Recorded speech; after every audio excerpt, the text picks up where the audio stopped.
Buenos días. Estamos reflexionando durante toda esta semana acerca de 3 posiciones que podemos adoptar en nuestra vida: espectadores, observadores o protagonistas.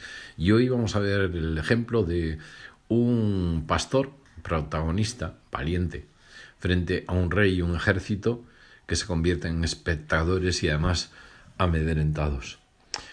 Todos conocéis la historia, pero dice en Primera Reyes 17, David, por su parte, dejó su carga. Él había ido a visitar a sus hermanos que estaban al frente en la guerra porque él era un adolescente y traía comida que le había dado su padre. Y dice David, por su parte, dejó su carga al cuidado del encargado de las provisiones y corrió a las filas para saludar a sus hermanos.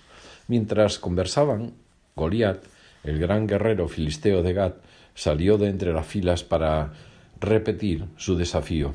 Y David lo oyó. Cada vez que los israelitas veían a Goliat, ¿qué hacían? Huían despavoridos. Y me salto unos cuantos textos y entonces David dice: ¿quién se cree este filisteo pagano que se atreve a desafiar al ejército del Dios viviente? Y más adelante dice: entonces David le dijo a Saúl: nadie tiene por qué desanimarse a causa de este filisteo, yo mismo iré a pelear contra él. ¿Cómo vas a pelear tú solo contra este filisteo?, le replicó Saúl. Y dice: no eres más que un muchacho, mientras que él ha sido un guerrero toda su vida. Y David le respondió: a mí me toca cuidar el rebaño de mi padre. Cuando un león o un oso viene y se lleva una oveja del rebaño, yo lo persigo y lo golpeo hasta que suelta la presa. Y si el animal me ataca, lo agarro por la melena y le sigo golpeando hasta matarlo. Si este siervo de su majestad, es la conversación de David con el rey de Israel, ha matado leones y osos, lo mismo puedo hacer con ese filisteo pagano, porque está desafiando al ejército del Dios viviente. El Señor, que me libró de las garras del león y del oso, también me librará del poder de este filisteo. Anda, pues, le dijo Saúl, y que el Señor te acompañe. Y un poquito más adelante, dice David, le contestó a los desafíos de Goliat: tú vienes contra mí con espada, lanza y jabalina, pero yo vengo a ti en el nombre del Señor Todopoderoso, el Dios de los ejércitos de Israel, a quien has desafiado. Hoy mismo el Señor te entregará en mis manos, y yo te mataré y te cortaré la cabeza. Hoy mismo echaré los cadáveres del ejército filisteo a las aves del cielo y a las fieras del campo, y todo el mundo sabrá que hay un Dios en Israel. Todos los que están aquí reconocerán que el Señor salva sin necesidad de espada ni de lanza. La batalla es del Señor, y Él os entregará en nuestras manos.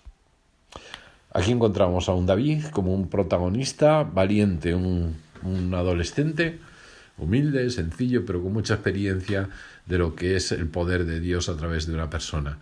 Su valor se basaba en su confianza y su dependencia de Dios. Él recordaba las proezas que había hecho en el pasado y eso le daba más fuerza como para afrontar un tete-a-tete, una batalla personal contra un hombre que desafiaba a Dios y al pueblo de Israel. Recordar las proezas que Dios había hecho le daba más fuerza. Él no podía soportar que alguien ofendiese a Dios con sus palabras y con maldiciones, y se enfrenta a Goliat, a un gigante armado, y lo mata. Los israelitas no solo eran espectadores, sino que estaban muertos de miedo, y en lugar de recurrir a Dios, lo único que hacían era huir cada vez que este hombre Goliat abría la boca. Un protagonista no permite que alguien insulte y desafíe a Dios. Un protagonista vive en victoria confiando en Dios. Un protagonista no huye, se enfrenta y actúa en el nombre de Jesús. Sin embargo, un espectador se olvida de Dios y entra en pánico. Un espectador no enfrenta los problemas, sino que huye, muerto de miedo. Un protagonista, por el contrario, no solo recibe méritos propios, sino que le da la victoria a todo un pueblo. La pregunta para nosotros es: ¿cómo actuamos nosotros frente a los ataques que Dios, que el Evangelio, que la Iglesia o que nosotros mismos, que los creyentes, sufrimos en ocasiones por seguir a Jesús o por defender sus valores y principios? Y si eres un protagonista, no tengas miedo. Confía en Dios. Levántate en fe y Dios te dará no solo la victoria a ti, sino a todos los que te rodean. La Iglesia, nuestra Iglesia, necesita protagonistas como David.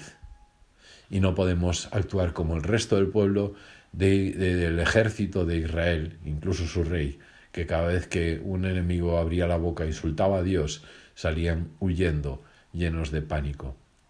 Frente a los problemas no podemos ni esconder la cabeza ni siquiera huir. Tenemos que enfrentarlos con valor, confiando en las promesas de Dios, en la experiencia del pasado o del presente, pero siempre basándonos en que Dios da la victoria. En la sociedad recibimos continuamente ataques, pero ya no solo hacia nosotros, sino hacia Dios. ¿Qué hacemos? ¿Nos callamos? ¿O nos levantamos en fe, como hizo David? ¿Permitimos que insulten a Dios, que desprecien a Dios, que maldigan a su pueblo? ¿O somos valientes y aunque no tengamos armas, porque David no podía ponerse las armas ni siquiera de sus hermanos porque eran demasiado pesadas y grandes, nos apoyamos en Dios y tenemos la fe que tenía David de saber que tenía la victoria garantizada? Para pensar. Buen y bendecido día.